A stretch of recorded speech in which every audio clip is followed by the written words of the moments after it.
Good morning my dear students. आज हम कक्षा 12 में चैप्टर 5 का इको के अंदर सापेक्ष गरीबी के बारे में पढ़ेंगे। किसके बारे में पढ़ेंगे डियर स्टूडेंट?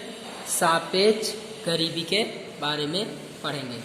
जैसा कि आप देख रहे हैं कि सापेक्ष गरीबी निरपेक्ष गरीबी की संकल्पना में आधारभूत न्यूनतम आवश्यकताओं को संतुष्ट करने के लिए आवश्यक न्यूनतम उपभोग खर्च को ध्यान में लिया जाता था। आपने इससे पहले पढ़ा कि जो निरपेक्ष गरीबी है उसमें किन बातों का ध्यान रखा जाता है। उसमें आपने पढ़ा था कि व्यक्ति की जो न्यूनतम आवश्यकताएं हैं उसको ध्यान में रखा जाता था, लेकिन सापेक्ष गरीबी की संकल्पना में समाज में रहने वाले अलग अलग वर्गों के बीच हुई आय के असमान वितरण को ध्यान में लिया जाता है। यानी सापेक्ष गरीबी में उस बात का ध्यान रखा जाता है कि समाज में अलग अलग वर्गों की आय क्या है उसकी तुलना करके सापेक्ष गरीबी निकाली जाती है।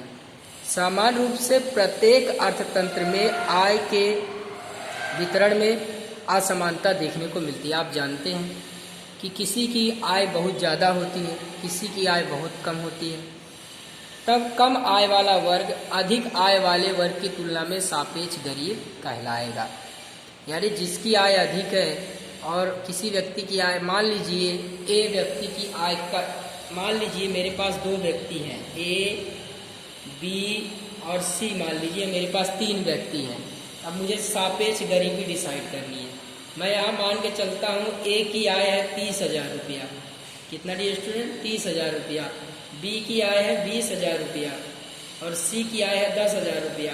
तो अगर हम तुलना करें तो ए की तुलना में बी की आय का मतलब इसका मतलब ए की तुलना में बी गरीब है, बी सापेक्ष गरीब है। अगर हम बी और सी की तुलना करें तो बी की तुलना में सी सापेक्ष गरीब है। तो उम्मीद है आपको इतना समझ में आया। इसका क्या मतलब है कि अगर सापेक्ष गरीबी में समाज के वर्गों में जो आय है उसको ध्यान में रखा जाता है। इसका ये मतलब है कि अगर जिसकी आय, मान लीजिए मैंने ए की आय बताया 30,000 और बी की आय बताया 20,000, तो इसका मतलब है कि ए की तुलना में बी सापेक्ष गरीब है। तो उम्मीद है आपको सापेक्ष गरीब की परिभाषा समझ में आई होगी। चलिए अब हम आगे देखते हैं। सापेक्ष गरीबी के अध्ययन हेतु समाज के लोगों को अलग अलग आय वर्गों में विभाजित करके आय के वितरण की असमानता के संदर्भ में अध्ययन किया जाता है। यानी समाज को अलग अलग वर्ग में बांट दिया, जैसे कि अधिक आय वाले, कम आय वाले, मध्यम आय वाले, नहीवत आय वाले, ऐसे वर्गों में डिवाइड कर दिया जाता है। सापेक्ष गरीबी समाज के अलग अलग आय वर्गों की आय के स्तरों में अंतर दर्शाता है। सापेक्ष गरीबी यह बताता है कि समाज में सभी की आय एक जैसी नहीं है, सबकी आय अलग अलग है। कोई किसी की आय ज़्यादा है तो किसी की आय कम है। भारत के लिए अब ऐसा तर्क दिया जाता है कि तेजी से विकास कर रहे देश के रूप में गरीबी का अध्ययन गरीबी रेखा के बदले सापेक्ष गरीबी और आय के असमान वितरण के संबंध में होना चाहिए।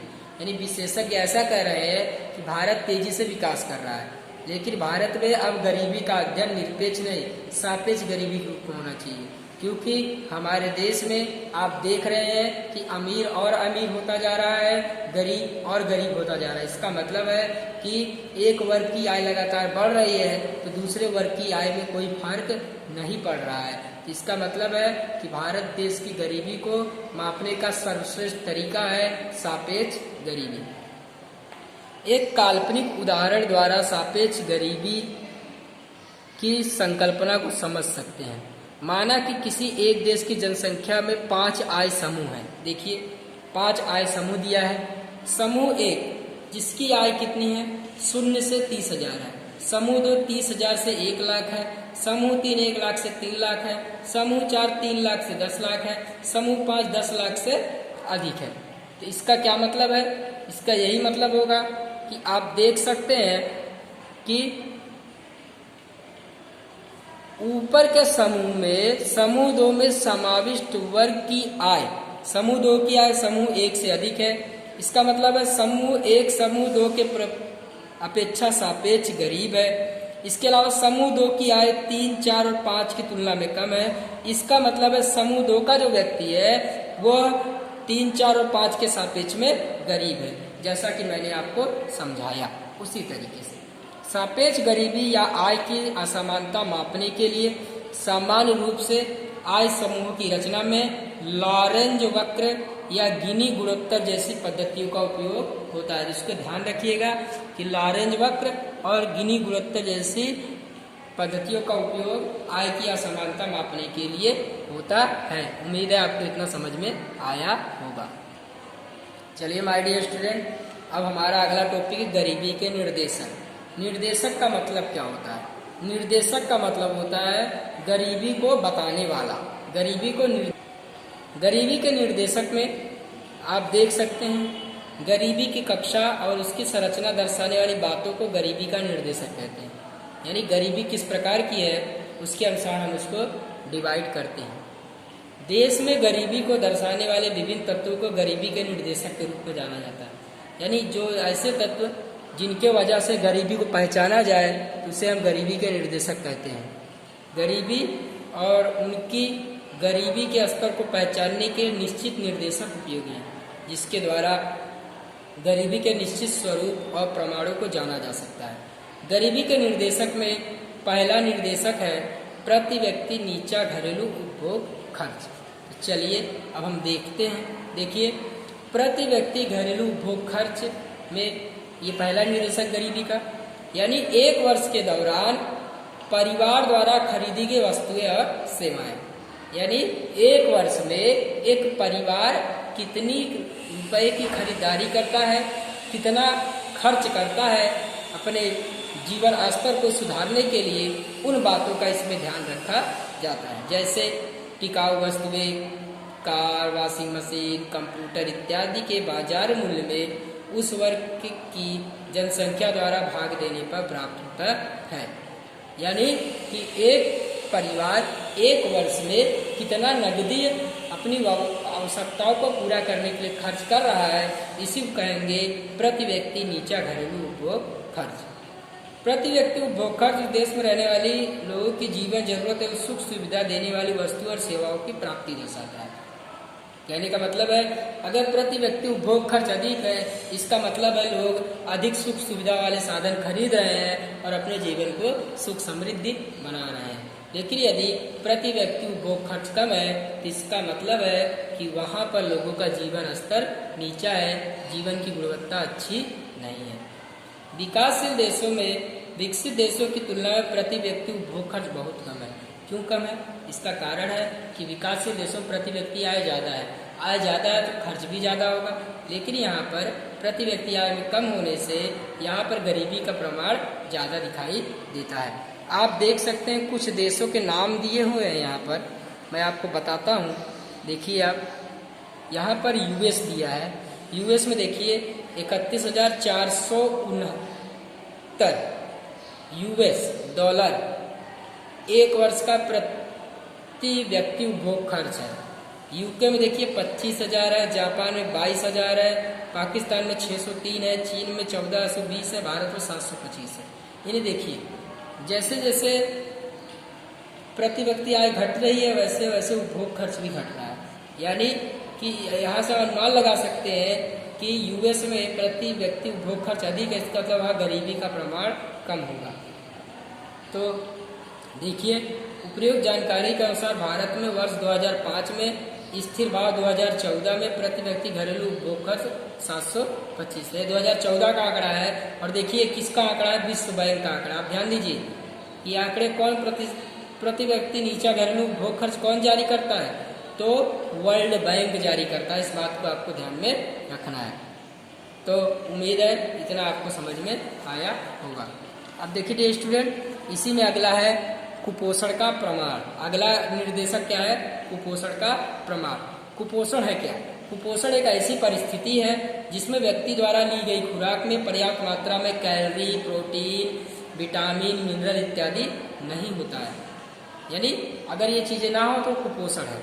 भारत में कृषि उत्पादन अधिक होने के बावजूद भी नीची प्रति व्यक्ति आय और आय का समान वितरण होने से कम आय वाले वर्ग को पर्याप्त भोजन नहीं मिल पाता। भारत में कृषि विकास तो हुआ है, हम कहते हैं हम अनाज के मामले में स्वनिर्भर हो गए हैं, लेकिन क्या 25 से 30 करोड़ गरीब लोग जो भूखे पेट सो जाते हैं, तो अगर उन्हें हम भोजन पर्याप्त मात्रा उपलब्ध कराएं तो क्या हम स्वनिर्भर हुए?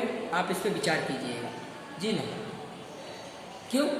क्योंकि भले ही हमने अनाज का उत्पादन कर लिया, लेकिन हमारे जो देश के लोग हैं उनकी आय नहीं बढ़ी है, तो वो उस अनाज को एफर्ट नहीं कर पाते, खरीद नहीं पाते, जिससे उन्हें भूखा रहना पड़ता है और कुपोषण के शिकार हो जाते हैं। चलिए हम कुछ आंकड़े देखते हैं। डियर स्टूडेंट, आप देख सकते हैं कुछ आंकड़े यहाँ पे दिए हैं कुपोषित व्यक्तियों का प्रमाण प्रतिशत में। आप देख सकते हैं यहाँ पर कि यहाँ पर 1990 और 92 का एक आंकड़ा दिया हुआ है, जिसमें कुपोषित व्यक्ति भारत के अंदर 23.7 थे। 2002 में 17.5, 2005 और 7 में 20.5, 2010-12 में 15.6, 2014 और 16 में 15.2। तो देख सकते हैं आप उपरोक्त तालिका में आप देख सकते हैं कि भारत में कुल 23.7% आबादी जो थी कुपोषण के शिकार थी। इसके बाद क्रमशः 17.5, 20.5, 15.6 हो गया। अब देखिए, इसको आर्थिक सर्वे 2015-16 में बताया गया इस आंकड़े को। विश्व खाद्यान्न सुरक्षा परिस्थिति के अनुरूप 2015 में फाओ फूड एंड एग्रीकल्चर ऑर्गेनाइजेशन के अहवाल के अनुसार भारत में कुपोषित कम भोजन प्राप्त जनसंख्या का प्रमाण विश्व में दूसरे नंबर पर था, जो गरीबी को निर्देशित करता है। यानी भारत में क्या है कि कुपोषण का प्रमाण काफी ज्यादा है, जो गरीबी को सूचित करता है। उम्मीद है इतना आपको समझ में आया होगा। अब अगला टॉपिक है, इसी में अगला निर्देशक है अपेक्षित आयु और बाल मृत्यु। चलिए माय डियर स्टूडेंट, हम अगले टॉपिक की बात करते हैं, अपेक्षित आयु और बाल मृत्यु दर। आप अपेक्षित आयु जानते हैं कि जन्म के समय अपेक्षित आयु अर्थात नवजात शिशु कितने वर्ष तक जीवित रहेगा, ऐसी आशा रखी जाती है, तो उसे हम अपेक्षित आयु कहते हैं। देश में अपेक्षित आयु रखने निश्चित करने के लिए पर्याप्त पोषण युक्त आहार, स्वच्छता, पीने का पानी, स्वास्थ्य सेवा इत्यादि पर आधारित होता है। यानी जाहिर सी बात है कि अगर अपेक्षित आयु बढ़ानी है तो भोजन की सुविधा होनी चाहिए, स्वास्थ्य की सुविधा होनी चाहिए, इसके साथ साथ स्वच्छता होनी चाहिए, लिटरेसी होनी चाहिए। इससे क्या होगा? अपेक्षित आयु बढ़ सकती है। अगर जन्म के समय जीवन प्रत्याशा कम अगर कह दिया जाए कि कोई व्यक्ति जन्म के समय केवल 50 या 60 साल ही जीवित रहेगा, तो ऐसा जरूरी नहीं है। अगर इससे अच्छा स्वास्थ्य सुविधा मिल जाए, अच्छा भोजन मिल जाए, अच्छा वातावरण मिल जाए, तो क्या होगा? इसकी औसत आयु क्या हो सकती है? बढ़ सकती है। आज आप जापान में देख रहे हैं, कोरिया में देख रहे हैं, वहाँ पर लोगों का जीवन स्तर ऊंचा है, बुजुर्गों की संख्या ज़्यादा है। उसका कारण इसलिए क्योंकि वहाँ पर अपेक्षित आयु ज़्यादा है, और अपेक्षित आयु ज़्यादा होने से वहाँ पर वृद्धों की आबादी भी ज़्यादा है। तो इसका मतलब है तो वहाँ पर स्वास्थ्य सुविधाएँ अच्छी हैं, तो हम कह सकते हैं कि हम अपेक्षित आयु को अच्छी स्वास्थ्य सुविधा, स्वच्छता इत्यादि से क्या कर सकते हैं? बढ़ा सकते हैं। तो उम्मीद है आपको इतना समझ में आया होगा। अब बाल मृत्यु दर की बात करते हैं। बाल मृत्यु दर की परिभाषा आप जानते हैं कि 1000 जीवित जन्मे बालकों में से 1 वर्ष की आयु से कम अवधि में मृत्यु पाने वाले बालकों का प्रमाण। बाल मृत्यु का प्रमाण स्वास्थ्य सेवाओं की उपलब्धता, माता में शिक्षा का प्रमाण, बालकों में टीकाकरण, पोषण युक्त आहार इत्यादि पर आधारित होता है। अगर बाल मृत्यु दर को कम करना है तो अच्छी स्वास्थ्य सुविधाएं दी जाए, माता को पोषण युक्त आहार दिया जाए, माताओं को शिक्षित किया जाए, बालकों को टीका लगाया जाए, पोषण युक्त आहार दिया जाए, तो हम बाल मृत्यु दर को घटा सकते हैं। बाल मृत्यु दर कमजोर स्वास्थ्य सेवाओं के संदर्भ में गरीबी का निर्देशक है। यानी अगर बाल मृत्यु दर अधिक है, इसका मतलब है आपकी स्वास्थ्य सेवाएं कमजोर है, इस कारण बाल मृत्यु दर ज़्यादा है। आप देख सकते हैं यहाँ आंकड़े दिए हुए हैं। नॉर्वे में अपेक्षित आयु 81 वर्ष है, अमेरिका में 79 वर्ष है, श्रीलंका में 74 है, चीन में 75 है, भारत में 68 है। इसका ये मतलब है कि भारत में अभी भी स्वास्थ्य सुविधाएं या स्वच्छता व्यवस्था, उचित वातावरण जीवन जीने के लिए नहीं है, यदि इसमें सुधार की आवश्यकता है। इसी प्रकार से देख सकते हैं नॉर्वे में बाल मृत्यु दर 2 है, अमेरिका में 6 है, यहाँ 9 है, यहाँ 10 है और भारत में 39 है। तो देख सकते हैं ये रिपोर्ट ह्यूमन डेवलपमेंट रिसोर्स 2015, आर्थिक सर्वे 2015, WW डेटा वर्ल्ड बैंक पर आप सर्च करके इसको पा सकते हैं। उम्मीद है आपको इतना समझ में आया होगा। ये स्टूडेंट आज के लिए इतना ही। अब हम इसके आगे का निर्देशक अगले वीडियो में देखेंगे। जय Hind, thank you very much.